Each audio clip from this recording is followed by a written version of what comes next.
दोस्तों, एंजाइटी यानी कि टेंशन, ये जरूरी नहीं कि एक ही बंदे को हो, थोड़ी थोड़ी शायद सबको हो जाती है, लेकिन उसके बढ़ने के भी कई कारण हो जाते हैं और उन्हीं के बारे में हम बात करते हैं प्रोग्राम उड़ान में, गुड़गांव की आवाज़ रेडियो पे। नमस्कार दोस्तों, मैं हूं शर्मिला और ये प्रोग्राम हम लेकर आते हैं राजबाला फाउंडेशन और गुड़गांव की आवाज़ रेडियो के सहयोग से। और ये लाइव प्रोग्राम है आज 17 दिसंबर 2024 और समय की बात करूं तो 11:01 हो चुके हैं और हमारे साथ प्रोग्राम में हैं साइकोलॉजिस्ट सतीश कौशिक जी। तो सर, बहुत बहुत स्वागत है गुड़गांव की आवाज़ रेडियो पे। नमस्कार शर्मिला जी, और जितने भी हमारे सुनने वाले हैं उनको भी मेरा नमस्कार जी। नमस्ते सर, सभी की तरफ से नमस्ते। और दोस्तों को बताना चाहेंगे हमारे साथ प्रोग्राम में एक और एक्सपर्ट भी हैं, प्रिया चौहान जी, GD Goenka public school sector 10A की प्रिंसिपल हैं प्रिया जी। प्रिया चौहान जी, बहुत बहुत स्वागत है गुड़गांव की आवाज़ रेडियो पे। Thank you ma'am. अभी आप लाइव प्रोग्राम में जुड़ चुके हैं और काफ़ी सारे सवाल हैं मन में जो आपसे जानना चाहेंगे। तो पहला सवाल यही रहेगा प्रिया चौहान जी कि आप एक स्कूल की प्रिंसिपल हैं और एक प्रिंसिपल के ऊपर बहुत सारा, मेरे को लगता है कि भार होता है पूरे स्कूल का, सभी बच्चों का। तो क्या बच्चों के जब पेपर आने होते हैं, एग्जाम होने होते हैं, तो उस टाइम पे आपको भी एंजाइटी होती है क्या? बहुत खूबसूरत सवाल है। लेकिन एंजाइटी मुझे इसलिए नहीं हो पाती क्योंकि मैं अपना जो होमवर्क है वो हमेशा बहुत अच्छे से तैयार करके रखती हूँ। अच्छा। तो ऐसे ही मैं अपने बच्चों को भी यही कहती हूँ कि अगर आप अपना काम टाइम पर करते हैं, आप अपनी प्रॉपर स्ट्रैटेजी बनाते हैं, प्लान बनाकर पढ़ाई करते हैं, तो एंजाइटी का लेवल बहुत कम हो जाता है। बच्चों में डेफिनेटली एंजाइटी होती है, एग्जाम से पहले सभी बच्चों में होती है, किसी में थोड़ी, किसी में ज्यादा। लेकिन अगर हम स्ट्रैटेजी बना के चलें, टीचर्स हेल्प करें, पेरेंट्स हेल्प करें, तो उसका लेवल काफी कम हो जाता है। जी, बहुत ही अच्छे से बताया मैम आपने। और यहाँ पे जो प्रिया चौहान जी हैं, हम उनसे ये जानना चाहेंगे मैम कि जो आपने कहा है कि एक तैयारी करके रहती हूँ, तैयारी के साथ रहती हूँ, तो क्या क्या तैयारियां करनी होती है एक प्रिंसिपल को अपने स्टूडेंट के लिए, अपने टीचर्स के लिए, कि उनको एंजाइटी ना हो और अपनी एंजाइटी भी कम करने के लिए? जी बिल्कुल। इसके लिए मैं कोशिश करती हूँ कि अपने टीचर्स को रेगुलरली गाइड करती रहूं कि किस तरीके से बच्चों को पढ़ाई की तैयारी करानी है, एग्जाम की तैयारी करानी होती है, क्योंकि सिर्फ पढ़ाई करना जरूरी नहीं होता। पढ़ाई के साथ एग्जाम में मार्क्स लेने की स्ट्रैटेजीज होती हैं कि आपको किस तरीके से आप, और हर सब्जेक्ट की स्ट्रैटेजी अलग होती है कि इंग्लिश की स्ट्रैटेजी रहेगी वो डिफरेंट रहेगी, हिंदी में पेपर को कैसे अटेम्प्ट करना है, मैथ्स में कैसे अटेम्प्ट करना है, किस तरीके से बिगिनिंग करनी है, किस तरीके से एंडिंग करनी है। तो टीचर्स को और बच्चों को प्रॉपर तैयारी के साथ एग्जाम में उतरना होता है। उनको सिखाया जाता है, जो हम उनको रेगुलर वर्कशॉप्स में भी सिखाते हैं, टीचर्स को भी और बच्चों को भी, कि किस तरीके से टाइम निकाल के अपने तरीके के साथ पढ़ाई करनी होती है। जैसे कि हर बच्चे का पोटेंशियल अलग होता है और हर टीचर का भी पोटेंशियल अलग होता है। सबसे पहले जरूरी है कि as a school, as a teacher और एज अ पेरेंट हम ये जाने हमारे बच्चे का पोटेंशियल कितना है, क्योंकि ऐसा नहीं है कि हर बच्चा कुछ कर नहीं सकता, हर बच्चा कुछ ना कुछ कर सकता है। और अगर हमें ये पता हो हमारे बच्चे का लेवल क्या है, उसके अकॉर्डिंग हम सबको मिलकर पढ़ाई करानी होती है। जैसे मैं अपने बच्चों के साथ भी और अपने स्कूल के बच्चों के साथ भी एक स्ट्रैटेजी बनाती हूँ। फॉर एग्जाम्पल, अगर हमारे एग्जाम आने में 2 महीने का टाइम बाकी है, तो मुझे ये पता है कि मैं एज एन इंडिविजुअल मुझे कितना टाइम लगने वाला है मेरे ये 10 चैप्टर को तैयार करने में। ठीक है, ऐसे ही मेरा एक सब्जेक्ट हो सकता है जो ज्यादा वीक हो और एक सब्जेक्ट हो सकता है जो ज्यादा स्ट्रांग हो। तो मतलब जो आपका सब्जेक्ट ज्यादा स्ट्रांग है उसके लिए आप अपना कम टाइम रख सकते हैं, जो ज्यादा वीक है उसके लिए टाइम ज्यादा दे सकते हैं। सिंपल है कि आप अपने टाइम को मैनेज कीजिए कि आपको कितनी चीज को याद करने में कितना टाइम लगेगा। एक बहुत जरूरी चीज होती है ये चीज जानना कि एक होता है कॉन्सेप्ट को समझना और एक होता है कॉन्सेप्ट को पेपर पर उतारना, जिससे आपको मार्क्स मिलेंगे। कुछ बच्चे ऐसे होते हैं जो कॉन्सेप्ट बहुत अच्छे से समझ लेते हैं, लेकिन जब एग्जाम के टाइम लिखने का वक्त आता है तो उन्हें ये पता नहीं होता कि उसको लिखें कैसे, और मार्क्स जो आने हैं वो तो लिखने से ही आएंगे। जी जी जी, आप बिल्कुल बहुत ही अच्छे से बता रहे हैं मैम। आप प्लीज आप अपनी बात जारी रखिएगा। जी, तो बच्चों के लिए बहुत जरूरी है कि कॉन्सेप्ट क्लैरिटी के साथ साथ प्रैक्टिस करें। जैसे फॉर एग्जांपल अगर वो लिख लिख कर प्रैक्टिस करते हैं तो उससे क्या होता है, एक तरीके से हमारे हाथ को भी प्रैक्टिस हो जाती है कि उस लाइन के बाद कौन सा आंसर आना है।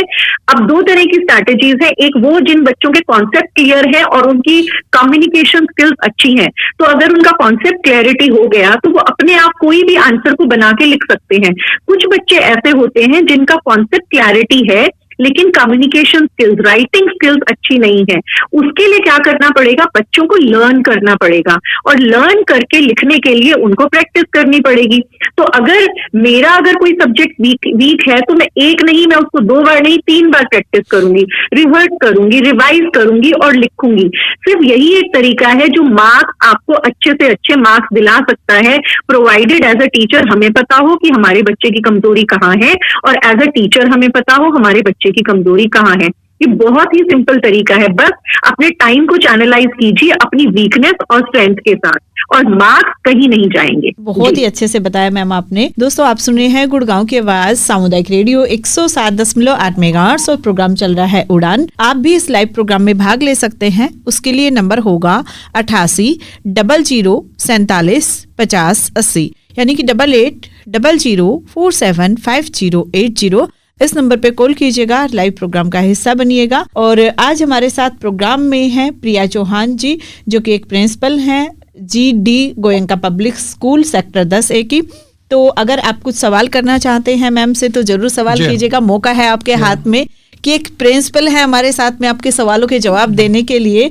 और यहाँ पे मैम अगला सवाल ये होगा प्रिया चौहान जी कि जो आपने वर्कशॉप की बात की कि आप टीचर के साथ वर्कशॉप करते रहते हैं, तो ये वर्कशॉप कितने कितने दिनों में होती है? क्या एग्जाम से पहले करते हैं या साल में आप बार बार कराते रहते हैं? जी, हमारी वर्कशॉप जो टीचर्स के लिए होते हैं बेसिकली ट्रेनिंग सेशंस होते हैं जो हम साल में रेगुलर इंटरवल्स पे कराते रहते हैं। जैसे जैसे हमारे सैटरडेज जो हमारे बच्चों के नॉन वर्किंग सैटरडेज होते हैं उन पे हम स्कूल में टीचर्स को ट्रेनिंग देते रहते हैं time to time. Because training एक ऐसी चीज है जो ऐसा नहीं होता कि आपने एक बार ट्रेनिंग ले ली उसके बाद आपको लाइफ में कभी जरूरत नहीं है। तो हम कोशिश करते हैं कि रेगुलरली अपने टीचर्स की मीटिंग भी करें और ट्रेनिंग भी देते रहें और उनको साथ में बाहर भी स्कूल्स में, बाहर की ऑर्गेनाइजेशंस में भी भेजते हैं जहां पे उनको बहुत एक्सपोजर मिलता है और सब्जेक्ट वाइज ट्रेनिंग भी होती है जिससे हर सब्जेक्ट में उनकी एक्सपर्टीज और बढ़े, जिससे हम अपने बच्चों के लिए और बेटर कर पाए। जी, बहुत ही बढ़िया, बहुत बढ़िया। तो मैम जो ये ट्रेनिंग होती है इसमें जो एक्सपर्ट है वो कौन होते हैं और ये ट्रेनिंग कितने दिन की होती है? क्या सभी टीचर की एक साथ ट्रेनिंग होती है या बारी बारी सब्जेक्ट के हिसाब से आप जो ट्रेनिंग है वो कराते हैं? जी, कुछ ट्रेनिंग ऐसी होती हैं जो सारे स्टाफ की इकट्ठे होती है डिपेंडिंग अपॉन टॉपिक क्या लिया जाए, और कुछ होती है जो सब्जेक्ट वाइज होती है और इसमें एक्सपर्ट्स होते हैं, CBSE एक्सपर्ट्स होते हैं, हम बाहर से भी एक्सपर्ट्स बुलाते हैं और मैं खुद भी ट्रेनिंग लेती हूँ। जी जी जी जी सर, क्या पूछना चाहेंगे? और सतीश कौशिक जी हमारे साथ हैं, ये हमारे लिए बहुत ही सपोर्टिव हैं और सर हमारे स्कूल में भी आते हैं और वर्कशॉप आज भी मैं बहुत टाइम से सर के साथ जुड़ी हुई हूँ और सर हमारे स्टाफ को भी बहुत अच्छे से ट्रेन करते हैं। इनका एक्सपर्टीज जिस तरीके से सर टीचर्स को या स्टूडेंट्स को या कहीं भी जहाँ पे भी इनके सेमिनार या वर्कशॉप होते हैं, एक बहुत बेसिक चीज है जो मैं सतीश सर के बारे में कहना चाहूंगी, जिस तरीके से ये कनेक्ट करते हैं और जिस तरीके से लोगों को इनकी बात समझ में आती है वो बहुत इम्पैक्टफुल होता है। जी बिल्कुल सही कहा प्रिया मैम आपने। सर काफी दिन से गुड़गांव की आवाज रेडियो पे भी आ रहे हैं, यहाँ भी बहुत ही अच्छा प्रोग्राम होता है, हमारे काफी सारे श्रोता सवाल भी करते हैं। दोस्तों आप हमारे साथ अभी लाइव प्रोग्राम में जुड़ सकते हैं, नंबर होगा 88 00 47 50 80 यानी कि 88 00 47 5080। जी सर। प्रिया जी, मैं एक दो चीजें पूछना चाह रहा था यहाँ पे। पहली बात तो बहुत बहुत धन्यवाद तुम्हें, आपने और दूसरा मैं ये पूछना चाह रहा था कि क्योंकि ये हमारा प्रोग्राम मानसिक स्वास्थ्य के बारे में ज्यादा है, तो जैसे जैसे एग्जाम आते हैं, अभी देखिए मेरे ख्याल से 10वीं और 12वीं के जो बोर्ड के एग्जाम होंगे उसमें 2 महीने के करीब तो हैं शायद अभी ना? हाँ जी, अनाउंसमेंट हो गई है। तो इस तरह से जैसे जैसे बच्चों के एग्जाम आने लगते हैं तो आपको लगता है कि बच्चों के व्यवहार में, बच्चों के आपको बदलाव नजर आता है कुछ क्या? बिल्कुल सर, बच्चों का एंजाइटी लेवल बढ़ जाता है और कुछ बच्चे सर हर तरीके के बच्चे होते हैं। जैसे कुछ बच्चे हैं जो स्टार्टिंग से ही मेहनत करते हैं और पूरा साल पढ़ते रहते हैं, कुछ बच्चे ऐसे होते हैं जो बीच बीच में पढ़ते रहते हैं, थोड़ा बहुत टच में रहते हैं, और कुछ होते हैं जो सिर्फ और सिर्फ एग्जाम टाइम पे पढ़ते हैं, बोले तो या तो 10 दिन पहले उन्हें लगेगा, 15 दिन पहले। तो इसी पे डिपेंड करता है बच्चों का एंजाइटी लेवल भी। जो बच्चे पूरा काम पढ़ते हैं उनमें मैक्सिमम तौर पर एंजाइटी नहीं होती, लेकिन इन केसेस में भी मैंने कुछ बच्चे ऐसे देखे हैं उनमें भी एंजाइटी हो जाती है। अगेन रीजन अलग अलग होते हैं, और जिन बच्चों का पूरे साल जिन्होंने पढ़ाई नहीं करी उनमें एंजाइटी होना लाजमी है।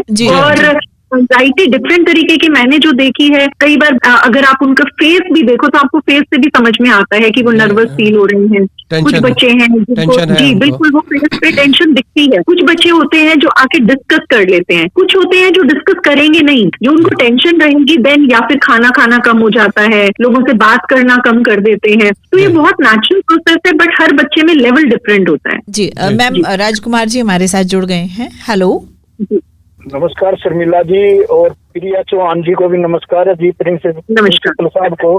जी जी जी नमस्ते सर, नमस्ते सभी की तरफ से। कहिए राजकुमार जी क्या सवाल है आपके? जी हमारे साथ छूट गए जी सतीश को। अरे वो आ गया है मेरे पास। नमस्कार राजकुमार जी। प्रिया चौहान जी से एक ही सवाल है, जैसे अभी जिक्र कर रहे थे जी मैडम जी, जो टीचरों का भी एग्जाम लेते हैं मैडम, तो मान लो कोई टीचर कमजोर है तो उसका क्या होगा जी? उसके पेपर दोबारा से दिलवाते हैं या?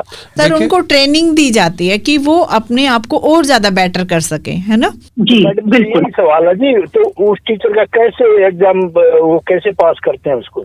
नहीं उनके कोई एग्जाम नहीं होता है राजकुमार जी। जब हम टीचर को स्कूल में हायर करते हैं, मतलब लेते हैं, तो उनका टेस्ट लेके तब ही टीचर को लिया जाता है ना?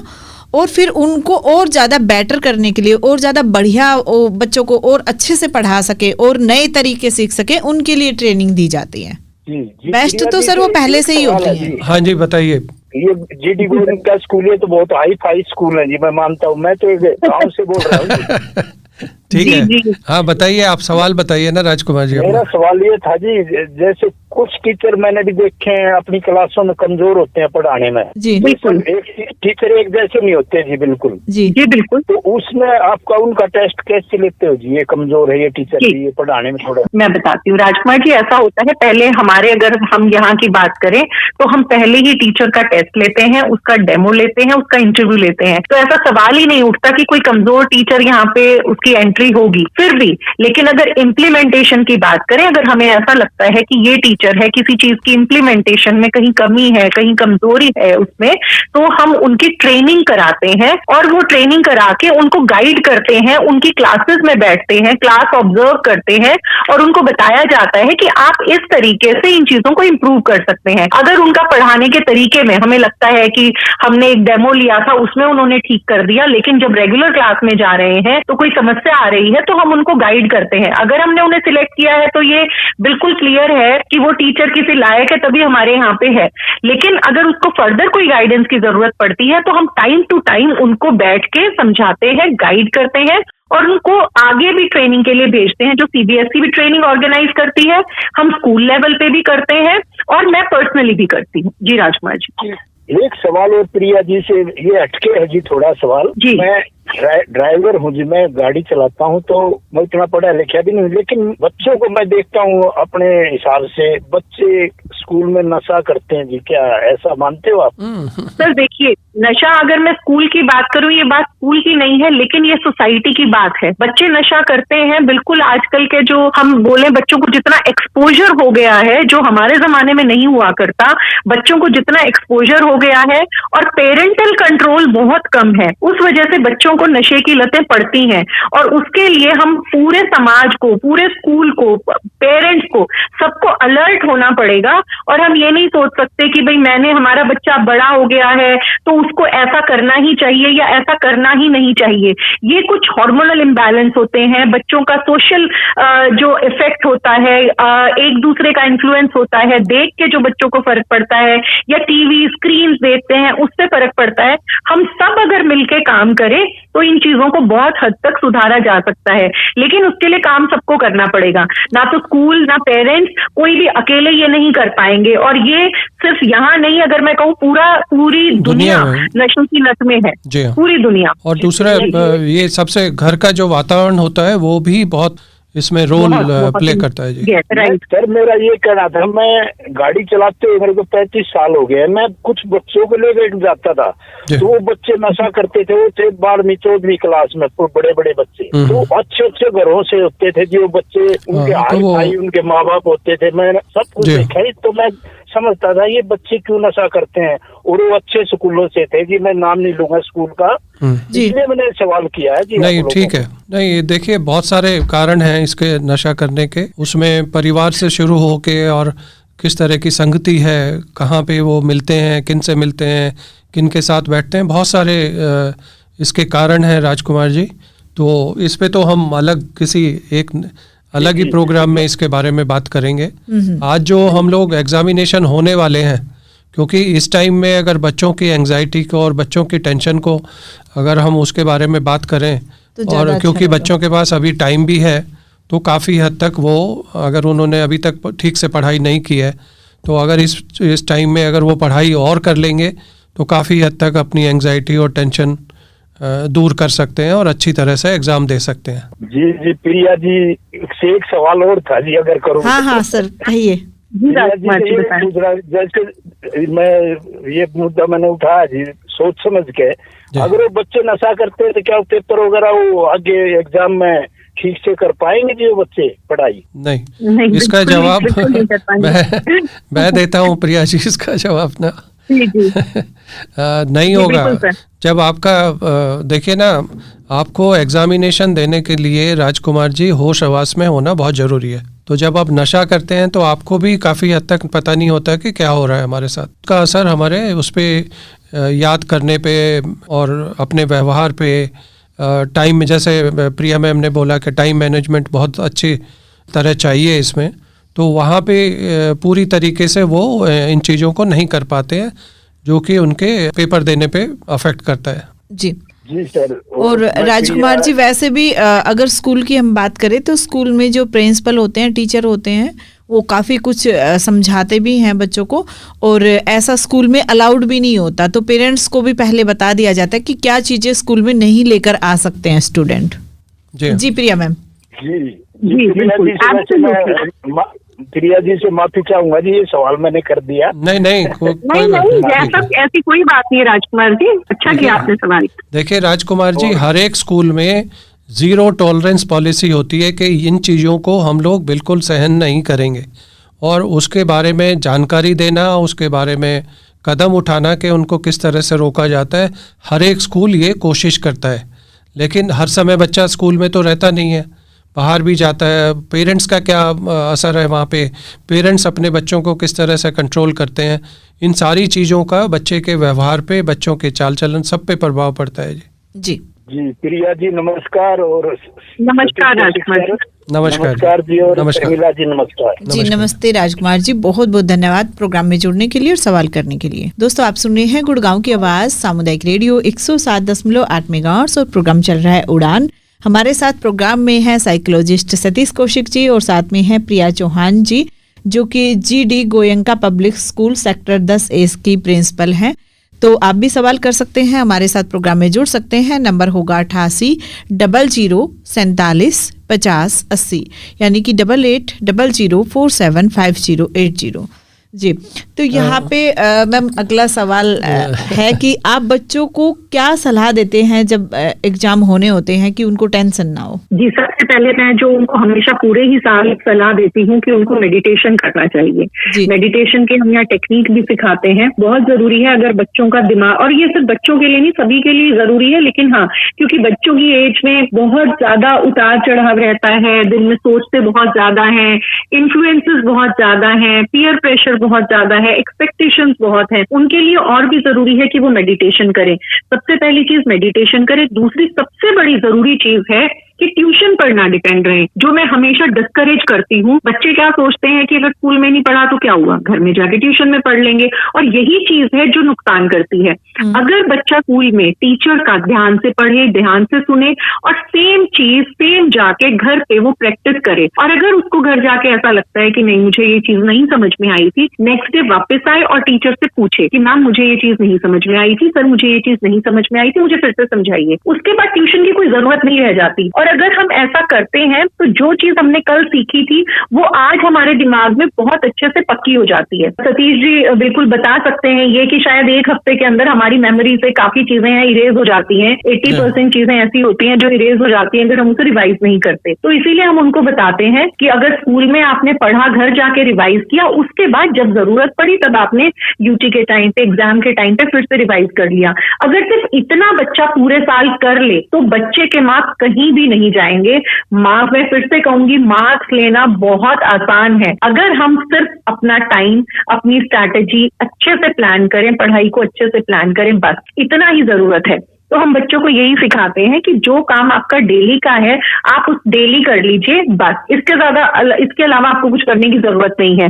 ट्यूशन पे ना डिपेंड रहें, अपने ऊपर विश्वास रखें, टीचर्स की हेल्प लें जो स्कूल के अंदर है। प्रिया जी, मैं एक सवाल पूछना चाह रहा था कि देखिए अभी 2-2.5 महीने हमारे पास हैं एग्जामिनेशन की तैयारी करने की, तो अगर हम लोग जब भी ये प्रोग्राम करते हैं, एंजाइटी एग्जामिनेशन के आसपास जो होती है या बाद में या उसके बीच में होती है, जब भी हम प्रोग्राम करते हैं तो हम ये कहते हैं कि भाई अभी जो टाइम है आपके पास उसमें अगर आप मेहनत कर लेंगे, प्लान करेंगे, टाइम मैनेजमेंट जैसे आपने बताया कि टाइम मैनेजमेंट वगैरह करके, और पेरेंट्स थोड़ा सा बच्चों की तरफ और ज़्यादा ध्यान देंगे, उनकी अगर कमज़ोरियां हैं, कहीं सब्जेक्ट में कमज़ोर हैं वो, तो उसके बारे में उनकी हेल्प करें।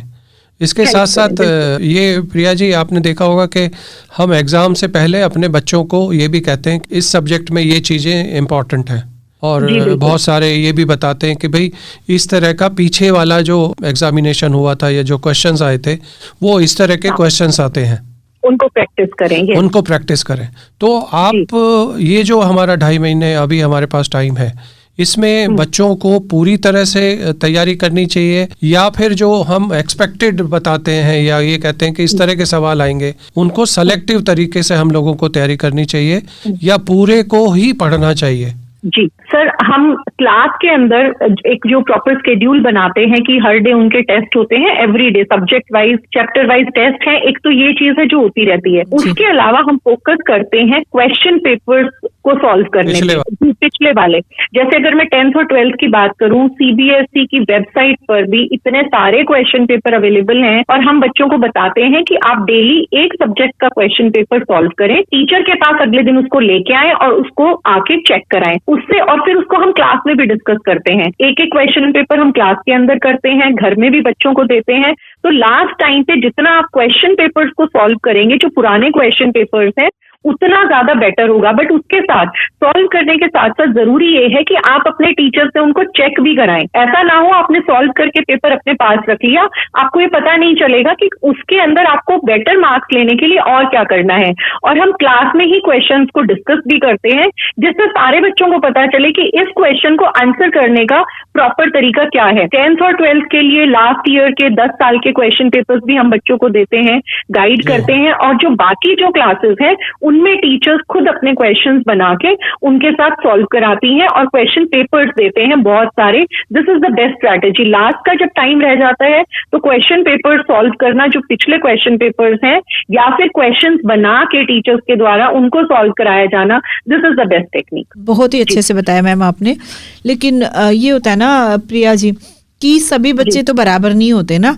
एक बच्चा तो ऐसा भी होता है कि पूरा पेपर एक दिन में सोल्व करके लेके आ जाए, और एक बच्चे से 2 दिन में होता है। तो आप जो कमजोर वाले बच्चे होते हैं, जो एक दिन में पूरा पेपर सोल्व नहीं कर पाते, तो उनके लिए क्या करते हैं? नहीं, इसके लिए हमने सब बच्चों को ये बोला है कि आपको, अगर मैंने 3 घंटे का एक पेपर बना के उनको दिया है, तो उनके लिए ये मैंडेटरी है कि वो 3 घंटे में ही बैठ के उस पेपर को सॉल्व करके आए। इससे क्या होगा, बच्चों की राइटिंग स्पीड का भी उनको पता चलता है, और वो आंसर अटेम्प्ट कैसे करना है वो भी पता चलता है।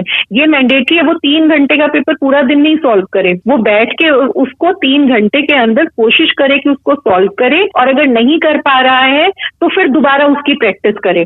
और यही प्रैक्टिस ही है जो उसको 3 घंटे के अंदर सॉल्व करना बताएगी। जी जी। और मैम क्या प्रिया जी, जैसे जो कमजोर वाले बच्चे होते हैं उनके लिए कुछ एक्स्ट्रा टाइम वगैरह भी देते हैं कि सब बच्चे तो एक साथ नहीं चल पाते ना, तो कुछ बच्चे पीछे रह जाते हैं, तो उन बच्चों के लिए क्या करते हैं? पेपर के टाइम पे तो कोई एक्स्ट्रा टाइम नहीं दिया जाता, उन बच्चों को पेपर तो उसी टाइम में सॉल्व करना होता है, लेकिन जो कमजोर बच्चे होते हैं उनकी तैयारी पहले से कराई जाती है, जिसमें पेरेंट्स को रेगुलर कनेक्ट में रखा जाता है कि आपको अपने बच्चे को घर पे ये वाली चीजें सॉल्व करानी है और स्कूल में आके भी उसी की प्रैक्टिस करनी है। तो ये डिपेंड करता है टीचर पर और पेरेंट पर कि क्या हम एक दूसरे के साथ अच्छे से कोऑर्डिनेट कर रहे हैं।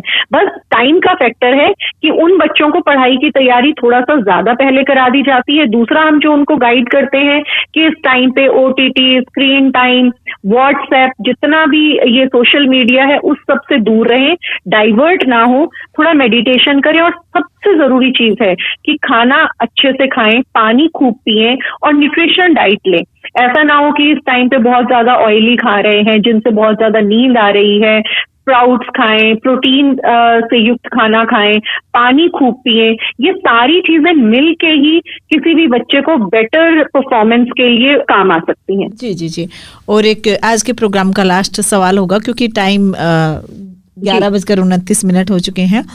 जैसे आपने बताया प्रिया जी कि पेरेंट्स के साथ टीचर की कनेक्ट रहना होता है, तो उसके लिए आप क्या करते हैं, कैसे कनेक्ट रहते हैं पेरेंट्स के साथ? देखिए, हमारे यहाँ GD Goenka public school sector 10A में हमने बहुत अच्छी कुछ प्लानिंग्स की हुई हैं जिसके थ्रू हम पेरेंट्स से कनेक्ट रहते हैं। अगर मैं बात करूं एज अ प्रिंसिपल की, मैं पेरेंट्स से यहाँ पे 1-to-1 भी कनेक्ट करती हूँ, मैं उनको फोन भी करती हूँ। फोन करके दिन में हमारे यहाँ स्ट्रैटेजी है कि दिन में 3 पेरेंट को मैं पर्सनली कॉल करती हूँ। दूसरा, मैं अराइवल और डिस्पर्सल पे प्रेजेंट रहती हूँ, जिससे क्या होता है स्कूल में जो छोटी छोटी जो समस्याएं आती हैं, चाहे वो पढ़ाई लिखाई से ही रिलेटेड है, एग्जाम से रिलेटेड है, वो वहीं पे सॉल्व हो जाती हैं। उसके लिए पेरेंट को वेट नहीं करना पड़ता कि अपॉइंटमेंट लेंगे, फिर प्रिंसिपल से मिलेंगे और फिर काम होगा। तीसरी चीज, हम यहाँ पे कॉफी मीट अरेंज करते हैं, पेरेंट्स के साथ ऑर्गेनाइज करते हैं क्लास वाइज, जिसमें वो डायरेक्टली मुझसे मिलते हैं और उनकी अगर कोई भी समस्याएं होती हैं, बजाय इसके कि पूरा साल वेट करने के, वो डायरेक्ट मुझे उसी टेबल पर बता सकते हैं। तीसरा, मैं ऑनलाइन मीटिंग्स भी अरेंज करती हूँ क्लास वाइज पेरेंट्स के साथ, और मैं साथ में पेरेंट्स की वर्कशॉप भी लेती हूँ। इन चीजों में ये नहीं है कि हमने सिर्फ टीचर को ट्रेन किया है, हमारी कोशिश है कि पेरेंट्स को भी हम एक प्लेटफॉर्म पे लेके चलें, क्योंकि जब भी एक बच्चा स्कूल आता है तो वो एक 50-50% पार्टनरशिप होती है स्कूल की और पेरेंट्स की। अकेले अगर हम कहें कि हम ही सब कुछ करा पाएंगे, वो भी पॉसिबल नहीं है, और अगर पेरेंट्स ये कहें कि हम ही सब कुछ करा लेंगे, वो भी पॉसिबल नहीं है। तो बच्चे की ग्रोथ के लिए बहुत जरूरी है कि स्कूल और पेरेंट्स एक प्लेटफॉर्म पे रहें। इसीलिए हमारी कोशिश रहती है कि टीचर्स के साथ साथ पेरेंट्स की भी ट्रेनिंग साथ साथ चलती रहे, तो हम सब मिलकर और बच्चों के बेहतर भविष्य के लिए हम काम कर पाएं।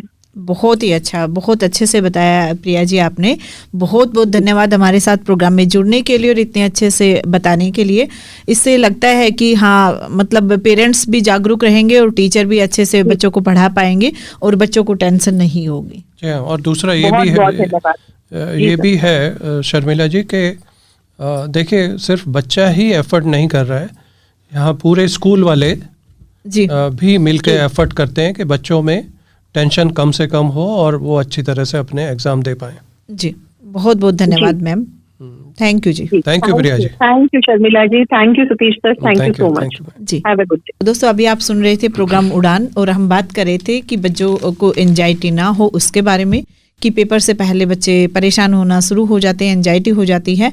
अगर आपके कुछ सवाल हैं तो आप हमारे व्हाट्सएप नंबर पे लिख के रिकॉर्ड करके भेज सकते हैं। नंबर होगा 9958941408, यानी कि 9958941408। तो thank you sir Priya ji को जोड़ने के लिए और आप भी आने के लिए बहुत बहुत धन्यवाद। तो दोस्तों, फिलहाल के लिए मैं शर्मिला चलती हूँ, लेकिन आप कहीं मत जाइए, सुनते रहिए गुड़गांव की आवाज़ सामुदायिक रेडियो 107.8 मेगाहर्ट्ज़। आपकी आवाज़, आपका रेडियो। नमस्कार।